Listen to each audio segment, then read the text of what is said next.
The cold wind of early morning swept across the plains of Thymbra, carrying with it a sharp stillness that pressed against the hearts of every soldier waiting for the sun to rise. In the half-light, the breaths of men and horses drifted like pale smoke, and the muted clang of armor pierced the silence. For the warriors of Lydia, each sound was a reminder of the king they served. Croesus, the wealthiest ruler the ancient world had ever known. His treasury overflowed with gold and silver, his palaces shimmered with luxury, and his confidence stood as tall as the walls of Sardis itself. Yet, on this day beneath the dim sky, even the proud soldiers of Lydia felt a weight in their chests that no gold could lift. Across the field, the armies of Persia waited with a different kind of stillness, one shaped not by fear but by discipline. Their leader, Cyrus, a man born far from riches, stood among them with steady eyes. He had risen not through wealth or inheritance but through wisdom, resilience, and compassion. While Croesus ruled from gilded halls, Cyrus had walked among his people, listened to them, earned their loyalty through fairness. And now, at the edge of Thymbra, these two worlds, one of glittering wealth and one of rising unity, balanced on the thin line between destiny and destruction. Before the clash that would reshape the ancient world, there had been signs, whispers of omens, questions cast toward the heavens. Croesus, seeking certainty, had traveled to the famous oracle of Delphi. There he received a prophecy that seemed to promise victory. If he crossed the river Halys, he would destroy a great empire. Convinced the message favored him, Croesus returned home with renewed pride. He never paused to consider that the empire destined to fall might be his own. In his court, where gold reflected the torchlight in every direction, doubt had no place. Lydia was a kingdom famed, not just for wealth, but for innovation. It was said that the first true coins were minted there, precise discs of gold and silver, stamped with symbols of royal authority. Every marketplace across the Aegean rang with their sound. To Croesus, these coins were more than currency. They were proof that his kingdom was destined for greatness. And yet, the more he admired Lydia's prosperity, the more he underestimated the hunger of the young Persian Empire rising in the east. Persia, unlike Lydia, was not defined by luxury. Its strength came from unity, tribes and nations woven together under Cyrus's vision. In their encampment, the night before, Thymbra soldiers moved with determined purpose. The steady rhythm of metal meeting metal echoed as they sharpened blades. The low murmurs of preparation blended with the crackle of campfires. While fear stirred in the hearts of Lydia's warriors, the Persian ranks carried a different emotion, a quiet confidence in their leader's ability to see what others could not. As dawn neared, Cyrus walked among his men. Though his face was calm, his mind moved quickly through every detail, terrain, formations, the rhythm of past battles. He knew Croesus possessed one of the strongest cavalry forces in the region. He also knew something Croesus did. Not even the mightiest army has a weakness, and sometimes that weakness is hidden beneath layers of pride. This story and the battle that followed reveals secrets of strategy few leaders ever mastered. It uncovers the real emotions of two men standing on opposite sides of fate, one blinded by his own brilliance, the other guided by thoughtful vision. It asks a question that still echoes through history. Can wealth save a kingdom when illusion blinds its king, and at its heart lies a single mystery that baffled the ancient world? Why did Cyrus bring camels to a battlefield, and how did that choice shatter the confidence of a man who believed himself untouchable? And so, while the morning wind at Thymbra whispered of destiny, the path that brought both armies there had already been shaped by a single catastrophic miscalculation. When Croesus returned to Lydia after his earlier encounter with the Persians, he believed without a shadow of doubt that Cyrus would not dare strike back. The king convinced himself that he had time to regroup, time to gather allies, time to plan. In his mind, the young Persian leader would retreat into the vastness of his empire and think twice before challenging Lydia again. Back in Sardis, the atmosphere shimmered with confidence. Torches burned late into the night as courtiers celebrated the inevitable victory they believed lay ahead. The sound of wine cups clinking against polished stone echoed through the grand halls. Servants rushed between tables, carrying golden trays, and musicians played triumphant melodies as if the war had already been won. Croesus, wrapped in robes embroidered with threads of pure gold, received praise from every direction. Advisers assured him that no army could threaten Lydia's wealth. Generals boasted that their cavalry alone could break entire nations in a single charge. In those warm halls of celebration there was no room for doubt. No one questioned the prophecy from Delphi or the meaning hidden behind its clever phrasing. The idea that Cyrus might attack first seemed almost humorous. "The boy will wait," one minister declared with a smile. "He knows better than to provoke the lion." But far to the east, the so-called boy was doing the very thing Croesus believed impossible. Cyrus gathered his commanders under the dim glow of torchlight and sent orders racing across the empire. From the rugged lands of Media came seasoned warriors who had fought at his side for years. From the Persian heartlands marched disciplined infantry shields, strapped to their backs, determination in their steps. Units of skilled archers joined them, men who had trained since childhood to strike their targets with perfect precision. The thunder of hooves followed as cavalry forces rode in their armor, catching the light of dawn. And then there were the camels, animals not meant to impress with speed or beauty, but chosen for a secret purpose Cyrus already held in his mind. The Persian camps hummed with focused energy. There was no feasting, no celebration, only preparation. Every soldier sharpened his blade with care, aware that the man leading them was unlike any ruler they had ever known. Cyrus spoke to them with respect, treated them with dignity, and asked not for blind loyalty, but for unity. To these men he was not only a king, he was a symbol of justice and intelligence. They knew he did not seek war out of pride, but out of necessity, and that made them fight with hearts far stronger than any gold-bought army. As tents rustled in the wind, Cyrus studied the map spread before him. He traced the routes leading toward Lydia with a steady hand. He knew Croesus's cavalry was powerful, fast, aggressive, and confident. But he also knew something crucial. Horses feared camels. The smell, the size, the unfamiliar outline, these things could turn even the bravest steeds into trembling shadows of themselves. And so Cyrus crafted a plan built not on overwhelming force, but on subtle understanding. In quiet moments before the final march, Cyrus walked alone across the barren stretches of land. He paused to look at the horizon, the same horizon where Lydia awaited him. His thoughts were calm, almost serene.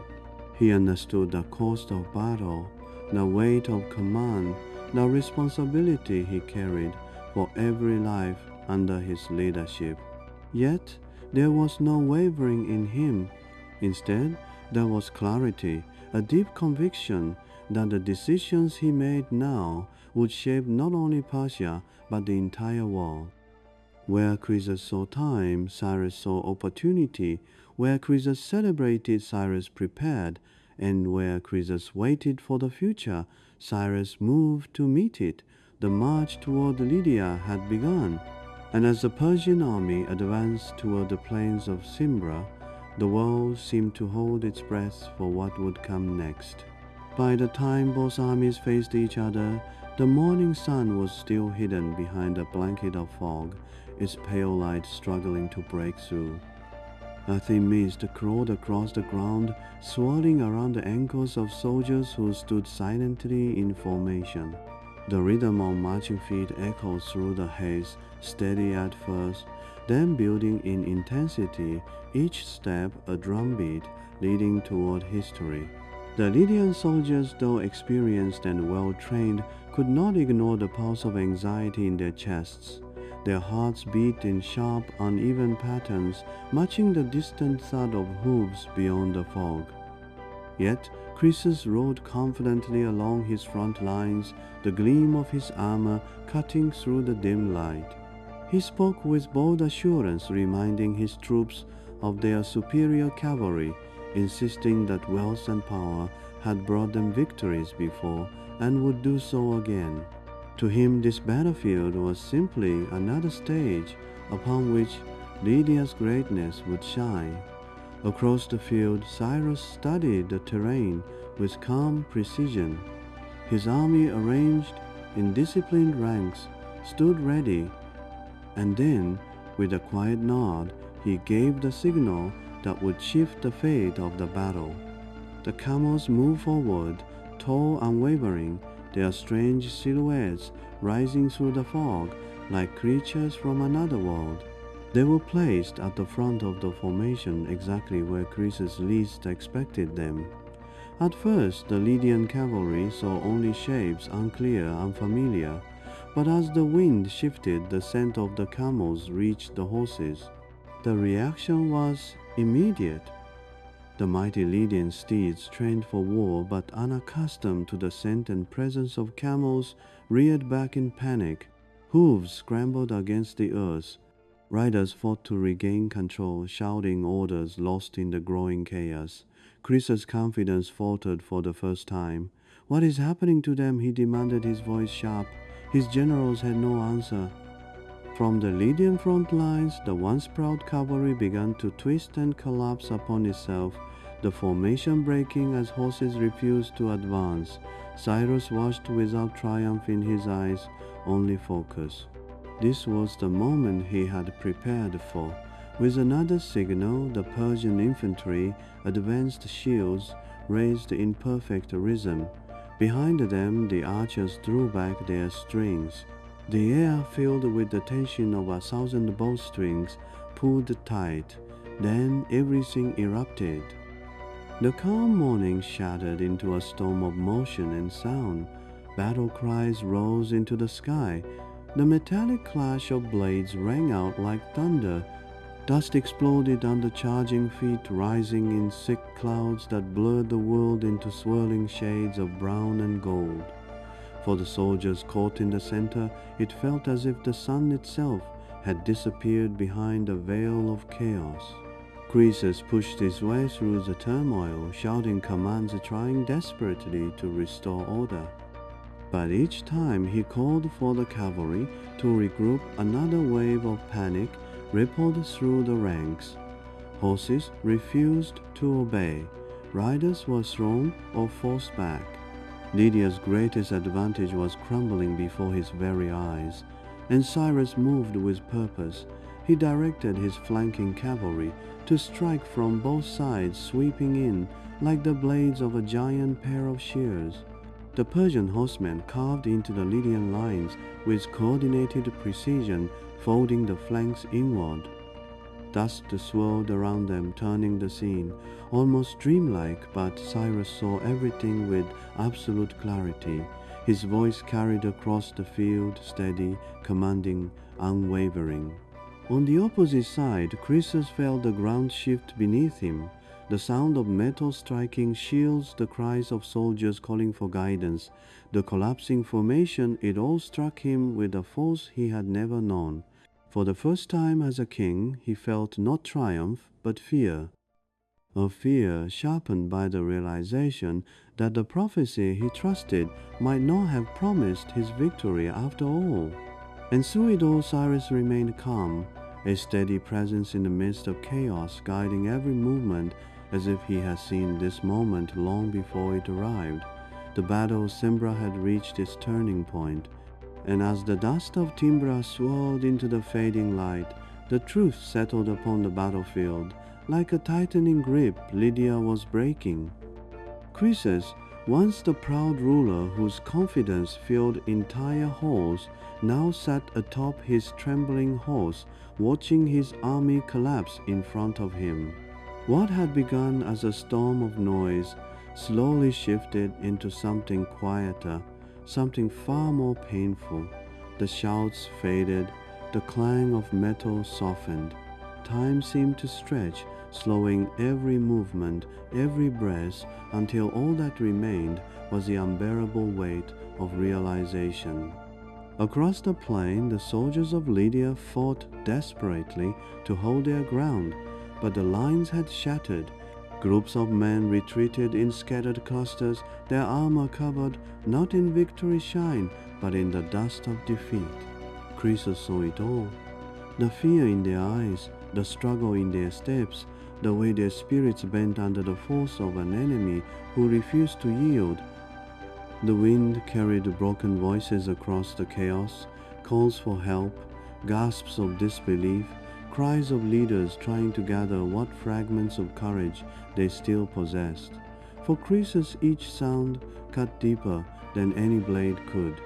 The king's breast grew tight in his chest as he stared at the battlefield that once promised him glory. He tried to calm his horse, tried to rally his men, but his words no longer carried the authority they once held. They drifted through the air, thin and fragile, swallowed by the rising despair around him.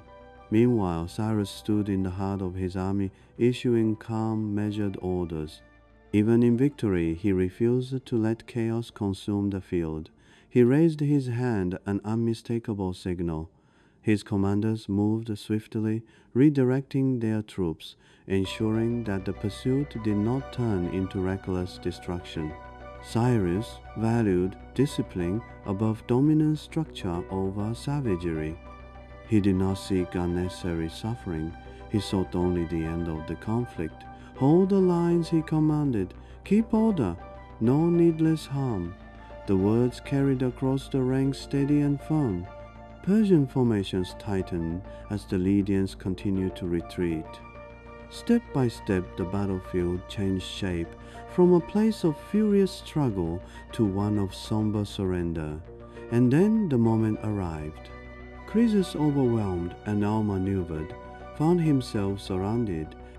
The Persian troops approached not with brutality, but with the professionalism of an army trained to honor their leader's principles. Cyrus had made his decision clear. Croesus was to be captured alive. As Persian soldiers advanced, Croesus lowered his gaze.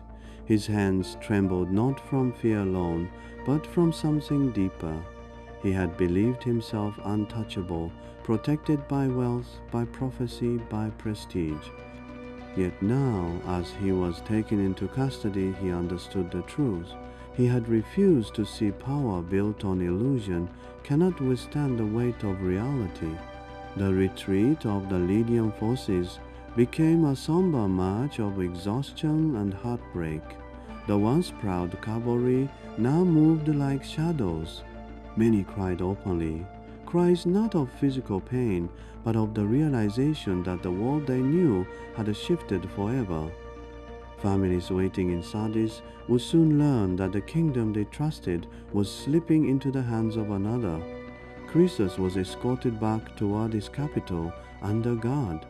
The journey felt longer than any he had taken in his life. As the towering walls of Sardis emerged on the horizon, a wave of emotion washed over him, grief, disbelief, and a lingering spark of hope that perhaps within those walls he could find a way to recover. But Cyrus was unrelenting in strategy. He followed Croesus with the disciplined precision surrounding Sardis with his forces. 14 days. That was all it took. 14 days for one of the wealthiest cities of the ancient world to fall under the pressure of a Persian resolve. Standing atop the citadel during the siege, Croesus looked down at the city he once believed invincible, its bustling markets, its golden temples, its proud people. And as the reality of his situation settled in, he whispered to himself the question he had never dared to ask. How could a kingdom built on gold fall so quickly? 14 days later, Sardis surrendered. And with it, the age of Lydia came to an end. And so when Sardis surrendered and the gates finally opened to the Persian forces, the world witnessed something unexpected, something that revealed more about Cyrus than any battlefield ever could. Instead of anger or vengeance, Cyrus approached the fallen king with a calm dignity that mirrored the principles he lived by. Croesus, once surrounded by the splendor of untold wealth, now stood humbled before the man he had underestimated. Yet Cyrus did not order his execution. He did not seek to humiliate him. Many historical accounts describe a moment of remarkable mercy. Cyrus chose to spare Croesus, allowing him to live, even permitting him to advise the empire that had replaced his own. For Croesus, this mercy carried its own weight. He had expected punishment, perhaps even the end of his life. Instead, he found himself confronted with a king who valued wisdom over domination. The realization was profound. Cyrus had won the war not simply through clever tactics, but through a worldview shaped by restraint, understanding, and compassion. Under Persian rule, Lydia did not disappear into silence. Rather, it became part of a growing empire that allowed its regions to maintain their traditions, beliefs, and customs. The temples continued to stand, the markets continued to buzz with activity. The people continued to worship in their familiar ways. Cyrus believed that an empire did not need to erase a culture to govern it effectively, an approach that would later become one of the hallmarks of Persian administration. With Lydia now secured, Cyrus turned his gaze toward new frontiers. The victory at Thymbra had not only expanded his territory, it had strengthened the unity of his diverse forces. The empire, energized by its triumph, prepared to move toward Babylon, the ancient jewel of Mesopotamia. This march, built on the foundation of victories like Thymbra, would ultimately reshape the balance of power in the ancient world and establish Persia as one of history's greatest empires. But beyond the geopolitical shifts, the story of Thymbra leaves behind lessons that echo far beyond this time. Croesus' downfall was not due solely to military error, it was rooted in something deeper. His wealth had become a shield, one he believed could not be pierced. His confidence had turned to complacency. His trust in glory had blinded him to reality. In contrast, Cyrus rose through patience, curiosity, and strategy. He studied not only the strengths of his enemies, but their weaknesses. He listened to his advisors. He valued unity and purpose more than symbols of power. In the end, victory favored the leader who saw clearly, not the one who assumed that destiny could be bought with gold. The message is timeless. The greatest strength is not wealth but vision. The greatest power is not pride but humility. And the greatest victories belong not to those who expect them, but to those who prepare for them. As the dust settled over Lydia and the world turned toward a new era, the Battle of Thymbra left behind a story of human nature, its illusions, its revelations, and its potential. It reminds us that decisions made in moments of pressure can define the fate of nations. It encourages us to look beyond surface brilliance and to value the clarity that comes from soulful leadership. And as we reach the end of this story, we return to a question that still sparks debate today. If Croesus had not been so confident, if he had paused, questioned, and listened, would history have unfolded differently? Feel free to share your thoughts in the comments. If you enjoyed this journey through one of history's most defining battles, remember to like, subscribe, and share the story with others who appreciate the lessons of the past. Because in every era and in every life, one truth remains. It is not the wealth you hold that shapes your destiny, but the wisdom with which you choose your path.